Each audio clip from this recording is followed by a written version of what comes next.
Dear cadets, के English and NCC channel में आप सबका एक बार फिर से स्वागत है। कुछ बच्चों को फॉर्म भरने में दिक्कत आ रही थी, तो आज मैं फिर से स्पष्ट रूप से साफ ये वीडियो बना रहा हूँ आपके लिए। एक एक कॉलम मैं आपको समझाऊँगा कि आपको फॉर्म कैसे भरना है। देखिए, फॉर्म में कोई भी ओवर राइटिंग या कटिंग अगर हो जाएगी तो फॉर्म रिजेक्ट हो जाएगा। तो इस वीडियो को आप बहुत ध्यान से शुरू से आखिर तक देखिए। एक एक कॉलम में आपको समझा रहा हूँ। देखिए, सबसे पहले आपके फॉर्म खोलिए। फॉर्म में देखिए लिखा हुआ नेम, लिखा इन ब्लॉक लेटर्स, यानी कि अंग्रेज़ी के बड़े अक्षरों में। तो देखिए यहाँ पर मैंने कैसे लिखा है, ये जैसे SHIVAM शिवम, और उसके बाद ये एक कॉलम खाली छोड़ दिया है, ठीक है ना, शिवम शर्मा।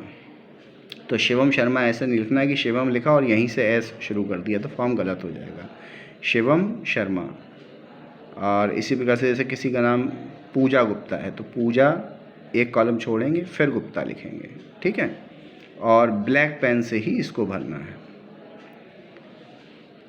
इसके बाद ये फ़ोटो है, तो फ़ोटो आप लोगों के बल्क में यहीं पर खिंचवाए गए हैं, तो फ़ोटो यहाँ लगा दिया जाएगा, वो हम लोग लगा देंगे, फ़ोटो आपको छोड़ देना है। इसके बाद नंबर 2 कॉलम है nationality and date of birth. तो नेशनैलिटी में INDIAN इंडियन, और डेट ऑफ बर्थ इस तरीके से लिखेंगे, कोई कॉलम इसमें छोड़ेंगे नहीं। जैसे आपकी इसमें लिखा हुआ है 10/10/2008, इस तरीके से भरना है। मान लीजिए आपकी 2/3/2008 है तो 02/03/2008, इस तरीके से डेट ऑफ बर्थ लिखनी है। फिर देखिए फादर्स नेम। फादर्स नेम में भी इसी तरीके से लिखना है, जैसे इसमें लिखा है मैंने, first name Shashi, middle name Kant, last name Sharma.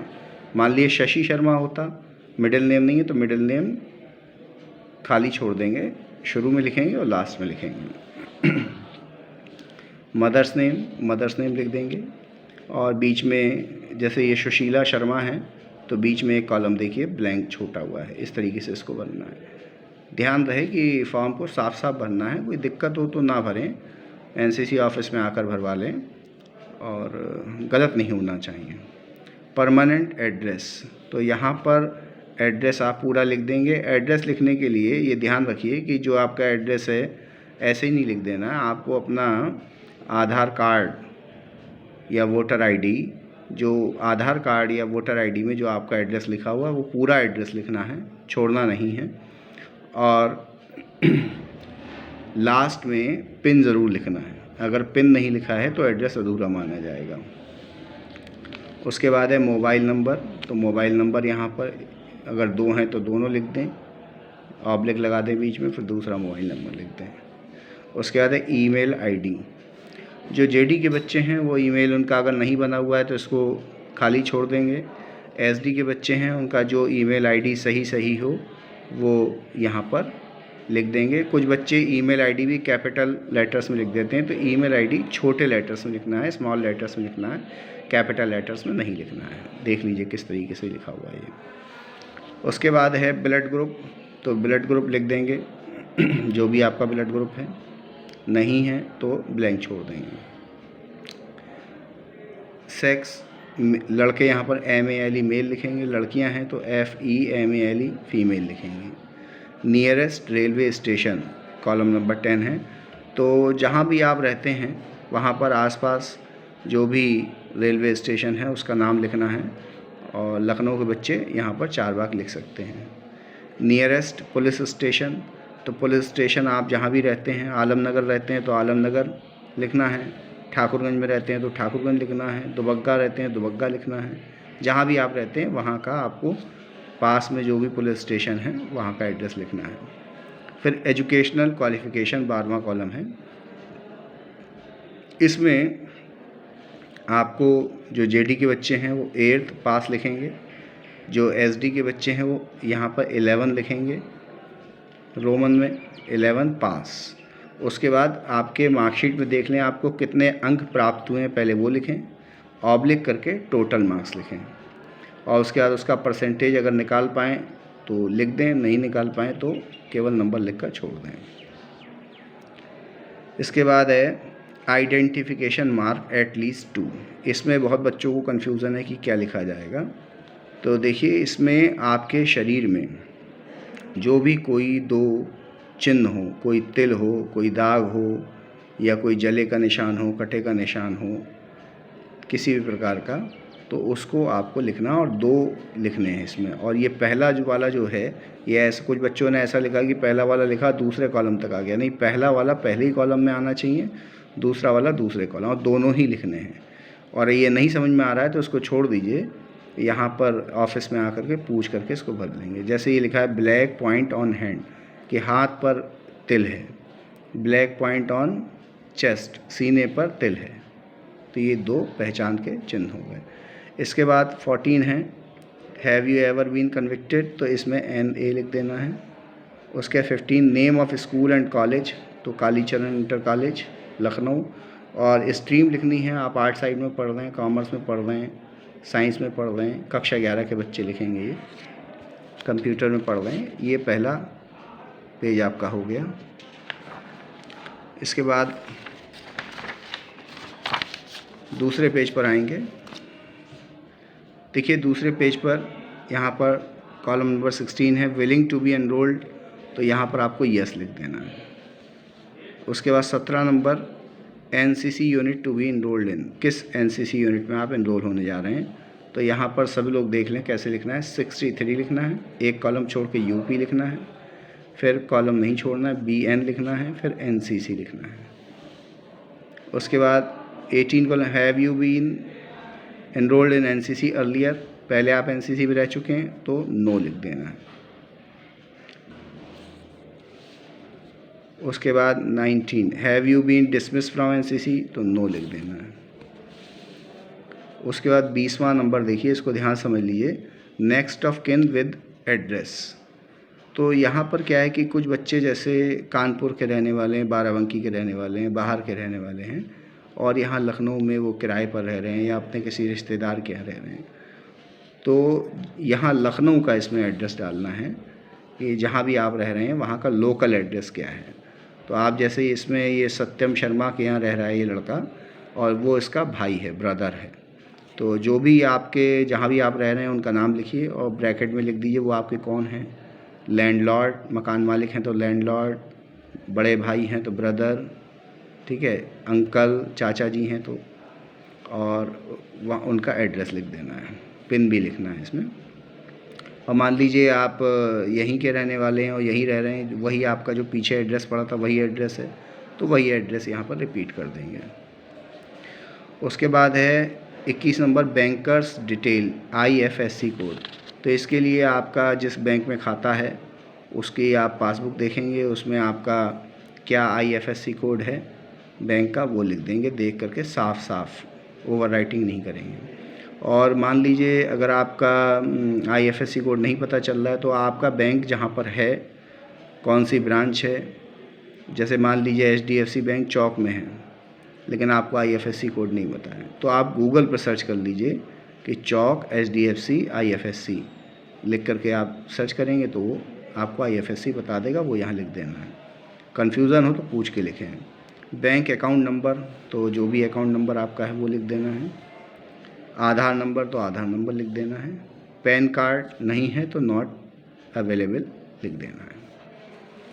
फिर इसके बाद यहाँ पर आवेदक के हस्ताक्षर में signature of the applicant, cadet अपना साइन करेगा, यहाँ पर लखनऊ लिख दें और यहाँ पर डेट डाल दें। उसके बाद भर्ती के लिए स्वीकृत हो जाने वाला घोषणा पत्र, तो यहाँ पर मैं के आगे कैडेट अपना नाम लिखेगा, वायदा करता हूँ, और करती काट देंगे, लड़की है तो करता काट देंगे। और उसके बाद आई शिवम शर्मा इंग्लिश में लिख देंगे यहाँ, फिर मैं शिवम शर्मा, अपना नाम लिखते जाना है केवल यहाँ पर प्लेस में लखनऊ और डेट डाल देंगे, और यहाँ पर फिर से आवेदक के हस्ताक्षर साइन कर देंगे। ये दूसरा पेज हो गया। देखिए ये तीसरा पेज है, nomination form for membership of the NCC cadet welfare society. तो इसमें I cadet name and block letter, बड़े अक्षरों में कैडेट का नाम लिखेंगे, फिर डॉटर या सन ऑफ, फिर पिता का नाम लिख देंगे यहाँ पर जो भी नाम है कैपिटल लेटर में, फिर उसके बाद क्लास 9th 11th के तो 11th ये लिख देंगे। फिर माई मदर या फादर गार्जियन ऑक्यूपेशन, क्या करते हैं पिताजी, किसान हैं तो फार्मर, और लेबरर हो सकते हैं या बिजनेसमैन हो सकते हैं, या जो भी काम करते हैं वो यहाँ लिख देना है। और उनकी एनुअल इनकम कितनी है, साल में कितनी इनकम है। तो मान लीजिए 5,000 रुपये महीना है तो साल की 60,000 रुपये हो गई, तो 60,000 लिख दिए। 10,000 रुपये महीना है तो साल की 1,20,000 हो जाएगी, वो लिख देना है। उसके बाद ये आपका नॉमिनी फॉर्म है। इसमें आपको 2 नाम नहीं लिखने हैं, ये ध्यान रखिए। बहुत से बच्चों ने 2 नाम कर दिए हैं, किसी ने 4-4 लिख दिए हैं, ऐसा नहीं करना है। केवल एक नाम लिखना है। पिता का, पिता है तो पिता का, पिता नहीं है तो माता का नाम, उनकी उम्र लिखनी है, और वो रिलेशन क्या है, फादर या मदर। एड्रेस पूरा लिखना है, पिन भी डालना है इसमें, यहाँ नहीं पड़ा है, पिन लिखना है। और उसके बाद परसेंटेज तो यहाँ पर 100 लिख देना है, परसेंट नहीं लिखना है, केवल 100 लिख देना है। उसके बाद यहाँ पर full signature of the cadet, cadet को साइन कर देना है। उसके बाद तीसरा फॉर्म है, इसमें यहाँ पर देखिए ये ANO के हमारे साइन होंगे, और यहाँ पर cadet name and block letter, cadet का नाम लिखना है पूरा, और यहाँ पिता के साइन करवाने हैं, और एड्रेस भी लिखना है साथ में। और यहाँ पर आपको कुछ नहीं करना है, ये दोनों कॉलम छोड़ देने, ये हमारा और प्रधानाचार्य जी का है। बस इस फॉर्म में कुछ और नहीं बनना है इस पेज पर। फिर अगला पेज देखिए, ये है declaration on acceptance for enrolment. तो इसमें देखिए, मैं निष्ठापूर्वक घोषणा करता हूँ, मैं वायदा करता हूँ। तो मैं यहाँ पर पिता का नाम आएगा, मैं शशिकांत शर्मा, इंग्लिश में आई शशिकांत शर्मा, और उसके बाद यहाँ डेट और प्लेस, और यहाँ पिता का साइन हो जाएगा। उसके बाद है ये सर्टिफिकेट, तो इसमें आपको कुछ नहीं करना है। फिर ये मोस्ट इम्पॉर्टेंट है, भर्ती से पहले मेडिकल अफसर द्वारा भरा जाए। मैंने, यहाँ डॉक्टर का नाम आएगा, किस डॉक्टर ने किस डेट को जांच की, और मेरे विचार से ये बच्चा राष्ट्रीय कैडेट कोर के योग्य है।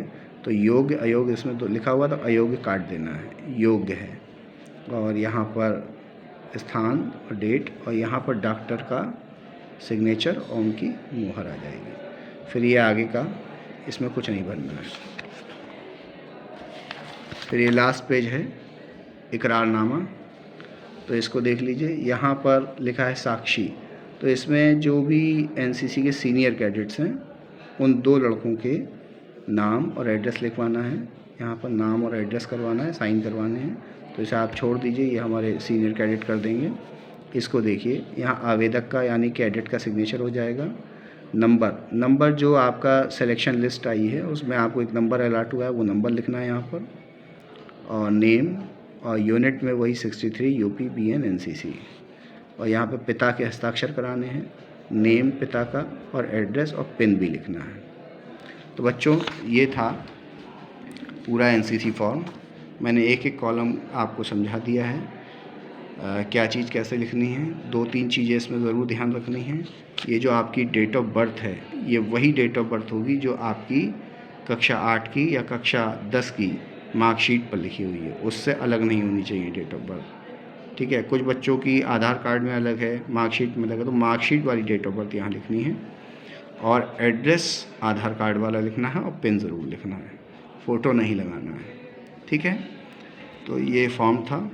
कोई कन्फ्यूज़न हो तो कमेंट करके पूछ सकते हैं, ऑफिस में आकर के पूछ सकते हैं। Thank you.